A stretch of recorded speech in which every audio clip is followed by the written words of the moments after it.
Alright, magandang gabi po sa inyong lahat mga kababayan, Batang Maynila to it's. Guys, part 2. Part 2 po ng resulta ng trust ratings ng mga government officials, yung top government officials kanina. Doon sa isang video natin, pinag-usapan natin na si Presidente Bongbong Marcos, yung kanyang trust ratings, maging ang kanyang performance ratings ay tumaas po mga kababayan. At yung kay kay Cheese Escudero, yung kanyang trust ratings, maging yung kanyang performance ratings ay bumagsak. Alright, so ang ibig sabihin po nun, mas marami na po ang nagtitiwala kay Pangulong Bongbong Marcos at sila po ay nasisiyahan sa ginagawang performance ng ating Pangulong Bongbong Marcos. Pero kay Cheese Escudero, dito sa mga nagdaang araw, doon sa mga pinaggagawa niya, unti-unti na pong nawawala ang tiwala ng taong bayan.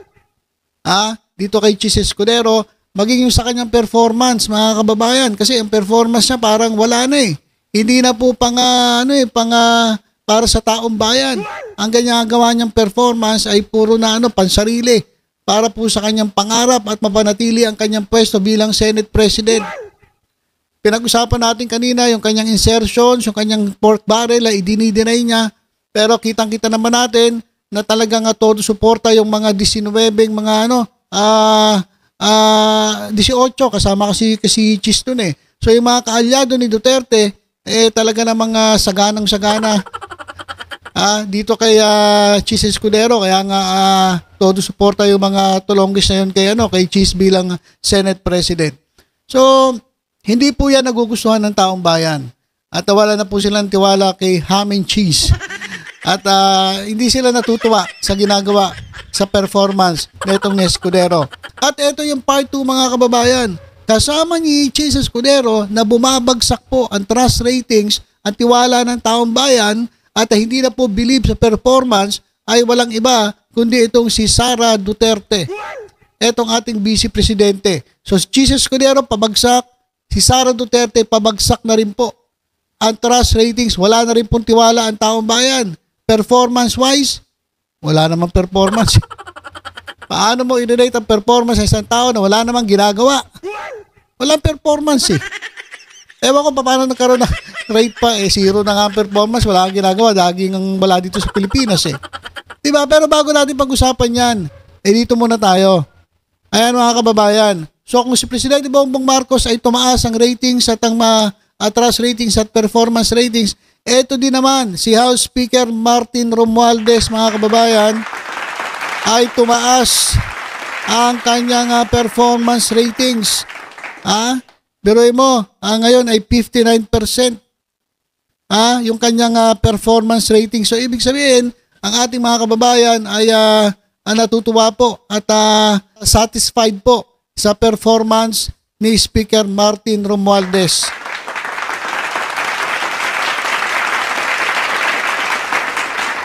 So, ang tumaas po si Presidente Bongbong Marcos at si Speaker Martin Romualdez. So, ang bumagsak po, itong si Duterte, Sara Duterte at si Cheese Escudero. Ayan po yung yan po yung resulta ng huling survey ng Okta Research. Doon po sa trust at performance ratings ng mga matataas na opisyalis ng ating gobyerno. So ayan mga kababayan, bagsak po, malungkot po si Sara Duterte. Kasi sa trust ratings, kayo ba magtitiwala sa isang opisyal ng gobyerno na wala pong ginawa kundi manira ng manira? Kayo po ba ay magtitiwala pa sa isang opisyal ng gobyerno na hindi na nga po nagtatrabaho, dagdag pa sa problema? Pagkakatiwalaan niyo po ba ang tao na ang bukang bibig po ay puro kasiraan sa gobyerno? Pero parte siya ng gobyerno. Diba? Dapat ganun eh. Kung ayaw mo na sa gobyerno, hindi mo sinusuportahan ng gobyerno, siguro pinakamaganda mag-resign ka na lang. Kasi tingnan ninyo, pati yung performance, apektado, bagsak ang performance. Yung mga tao tinanong, kamusta? Ikaw ba ay satisfied sa ginagawa ng ating Vice Presidente? O sabi nila, hindi. Paano nga masasatisfy? Wala namang ginagawa. Wala namang performance eh. Diba? Paano mo ma-rating ang isang performance sa isang tao na hindi naman nagpe-perform? Ang hirap nun. Diba, mapapaisip ka eh. Paano ko i-rate to? Paano ko bibigyan ng grado ang performance nito? Lagi namang wala dito sa Pilipinas, hindi naman nagtatrabaho. Dumating ang bagyo, mga kababayan. Ilang sunod-sunod na bagyo. Nasaan ang ating Vice Presidente? Nakita niyo ba? Pinakilos niya yung kanyang mga tao dyan sa kanyang Office of the Vice President. Yung kanyang spokesperson, ay nakikita nating namimigay ng mga relief goods do sa mga nasa lanta. In fairness to the Office of the Vice President, talagang kumilos sila. Pero yung mismong Vice Presidente, where na you? Nasaan ka? Hindi naman sapat na ganun eh. Na ang pagtatrabahuhin mo lang yung mga tao mo, tapos ikaw nakatunganga ka lang, ayahay ka lang, nasan ka ba? Nasa ibang bansa. Anong ginagawa mo? Nag-rally. Nakakahiya ka naman sa taong bayan kapag ganun ang ginagawa mo. Dapat itong spokesperson mo na dating abogado ni Atong Ang. walang connection walang connection. Nabanggit ko lang na dating abogado ni Atong Ang. Baka sabihin na naman na iba, ano naman kinalaman? Bahala na kayo mag-isip. So, dapat yun na lang ipinalit mo bilang Vice Presidente kasi yun ang nakikita ng tao na kumikilos. Pati yung mga tao mo. Yung mismong Vice Presidente nasaan? Tapos, bibigyan mo ng ratings, performance, wala nga performance. Hindi nga nagpe-perform. Diba? So, yun mga kababayan, kaya nawawala na po ng tiwala ang taong bayan dito sa ating Vice Presidente. Pabagsak na po eh. Pabagsak na po ang kanyang trust ratings. Parang si Chis Escudero ganun din eh. Magkaalyado yung dalawa eh. Diba? Ito nga yung pinagtatakpan nila eh. Ni Chis Escudero. Sino ba pinagtatakpan ni Chis Escudero kaya ayaw niya matuloy impeachment? Hindi si Sarah Jane Potpot. Diba? Grabe mga kababayan, no? Yung trust rating siya bumaba ng 4%. Yung kanyang performance ratings ay bumaba ng 6%. Malaki yun, mga kababayan. 6%. Dapat nga, 0 eh. Kasi wala. Hindi naman nagpe-perform eh. Diba? Hindi ba kayo nanghihinayang sa pinapasweldo natin dito sa mga to? Hindi kayo nanghihinayang? Guys, sayang naman ang sweldo. Tayo nga, nagtsatsaga eh. Magkano lang sahod natin? Tayo nagtatrabaho. Pero yung iba wala. Ayahay. Total na pag-usapan na rin natin. Ito nga tungkol sa pagtatrabaho ng mga public servant. Ito mga kababayan ito po ay kalat na sa social media. Ito po sa ating screen. Ito pong tolongges na to. Oras ng trabaho. Yan po yung nandyan po siya sa House of Representatives. Ito po yung nominasyon at botohan para po sa speakership at sa siguro sa mga komite. Ito si congressman walang iyang kapal na mukha nagsasabong Walang iyang congressman ito. Di ba? Bakit oras ang trabaho mo, nagsasabong ka? Nagtatalpak? Tumatalpak si congressman? Anak ng tokwa ka. Maiya ka naman sa balat mo, sir. Ito may banat si Erwin Tulfo dito sa congressman na ito. Pakinggan po natin. Tayo sa Senate, Congress po yun, I believe, that's Congress po yun. So, bahala na po yung ethics committee doon na mag-discipline sa kanya. Pero, very frustrating when I saw that we were in the session, we were on a break kahapon dyan sa lounge nung pinakita sa akin ng mga senador. Kilala mo ba ito? Sabi ba hindi ko mamukhaan? Pero, come on. Nandun ka sa Congress. It doesn't matter kung boring yung botohan ng speaker. Magantay ka. Trabaho mo yun eh. There's a time kung sugarol ka, which is bawal, di ba sinabi na bawal pag government official ka magsugal, kung talagang hindi mo matiis yung kape, hintayin mo na lang, di ba? Hintayin mo hanggang matapos yung ikang trabaho mo sa Kongreso or matapos yung trabaho mo sa gobyerno because pinapasweldohan kami ng taong bayan ninyo para magtrabaho, hindi para magsugal. Nakakahiya naman. You pay us thousands and thousands, hindi magsusugal lang. Number 2, bad example. Sinabi na nga ng gobyerno, bawal ang sugal. Bawal ka magsugal. Ba't ka nagsusugal? Gago nga yung congressman eh, no? Kung kailan sinabing bawal na, yung mga online na sugal na yan, saka pa siya nagsugal. At pinakita pa talaga, tatanga-tanga rin tong congressman na to eh. Akala niya hindi siya kita. Daming camera dun eh. Yung mga media na yan, naghahanap ng mga scoop yan. So, nakakita mga kababayan, nagsusugal tong tulongis sa congressman na hinayupak na to. Pinapasweldo nyo tapos nagsusugal. Sabi nga ni Tulfo, dapat hinintay mo matapos. Yung trabaho mo. O kaya lumayas ka katulad ni Duterte. Yung mga Duterte dyan sa Congress, sa House of Representatives, naglayasan. Makakapal din ang mukha naman ngayon, paswelduhan ng taong bayan, pero nagsilayas, attendance lang. Ito naman, nag-attendance, tapos hindi nakatiis, nangati yung kamay, at tumalpak habang pong merong sesyon dyan po sa House of Representatives.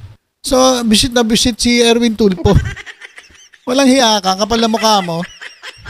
Oras ang trabaho ninyo, at ipinagbabawal pa eh. Yan ang matindi rin, pinagbabawal lang nga, pasaway ka pa. So, dapat yung mga congressman ito, dapat din-disqualify, dapat tinatanggal sa pwesto eh. Di ba? Ayun yung mga tamad na mga public officials. Yung laging wala, yung lagi nasa abroad. Tapos yung iba, yung mga public officials na tamad, na ang ginagawa, nagpapa-attendance lang, sabay lalayas. O kaya naman, ito mga public officials na ganito, na nandyan, nagtatrabaho, dahil siguro naboboringan na siya o talaga nangangati lang, sobrang addict sa sugal, sa sabong, hindi nakapaghintay, nagsabong, doon sa cellphone niya, tumalpak na tumalpak.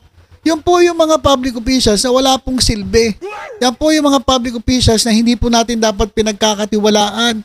Yan po yung mga public officials na hindi po dapat natin na yung kanilang performance ratings ay dapat ibinabagsak po natin. Wala pong kwentang mag-perform itong mga ganitong klaseng mga public officials. Mga kababayan, sa susunod, mag-isip-isip naman kayo kung sino mga ilalagay ninyo. Magagaling lang mabubulaklak yung mga bunganga niyan kapag nangangampanya. Pero pagkatapos tingnan ninyo, yung iba lagi na doon sa dahig, ang laki-laki ng sahod. Tapos panay paninira pa sa gobyerno. Merong iba, nagpapa-attendance lang, sabay lalayas, yung magkakamag-anak pa, kakapal na mukha. Tapos eto, oras ng trabaho, nagsusugal. So yan po yung mga dapat yung iwasan. Galit na galit si Erwin Tulfo. I hope the Congress will do something about it kasi nakakahiya. Sir, dapat din ba i-pursue yung nakita sa video? Kasi nga bawal ang online sugal, pero bakit meron siyang nasa video? Tanungin yung mababatas yan. Anong site ba yan para maimbisigan and report it immediately? Report it immediately to PAGCOR, to the police, to the NBI. Di ba? Para masara yun. Baka site ni Atong Ang yun. Di ba? Yung pa rin yung hanggang ngayon tumatakbo, dakal lang ang pinagbawal pero dahil pa rin site na na tuloy-tuloy pa rin. Bakit Atong Ang yan? Di ba? Pero maniwala ka hindi. Ay, 2 o 3 yata na sites ang tumatakbo pa. Sir, sa ganyang asan, yun na nga nakita na ng lahat. Ano yung proper thing for him to do? Well, siguro mag-apologize siya or then he has to explain. Huwag na mag-apologize, sir. Tanggalin nyo. Suspendihin ninyo. Kasi apologize, ang dali lang mag-apologize eh. Sorry. I am sorry. Sasabihin lang naman nun I am sorry. Tapos, tuloy uli ang pagnanakaw. Tuloy uli ang pandadaya. Diba simple lang, I am sorry. I am sorry. Anak ng tokong sorry yan. Kaya sabihin natin boring, siguro boring nga.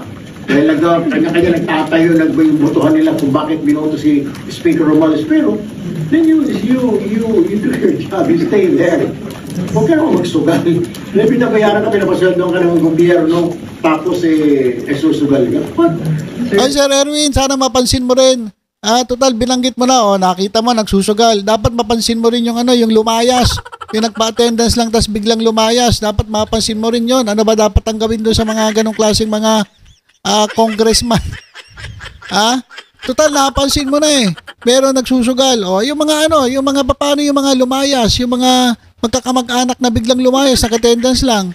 Saka yung isa pa, yung pangalawa sa pinakamataas sa posisyon sa gobyerno, laging wala, lagi absent. Nandun, nag-arali, puro paninira sa gobyerno. Sana mapansin mo rin, Senator Tulfo. Hindi lang yung nagsusugal na tulongges na yan. Dapat lahat po ay mapansin ninyo. Sorry to clarify lang. Sabi niyo kasi kayo na sir, patapusin naman muna yung trabaho sa gobyerno bago magsulat. So okay lang sa inyo sir, government No, official. I said, kung talaga hindi niya makontrol dahil nangangati yung kamay niya, bahala sa buhay niya, at least naman sana magserbisyo muna siya. My point is, bawal nga di ba? I said before that, na bawal lahat ng government officials, at saka government employees, hindi lang officials. Meron talaga, dahil addict na, ano magagawa mo, di ba? Kung may mga addict na mga sa gobyerno, alam nilang bawal yun, nag-addict pa rin, laging nahuhuli.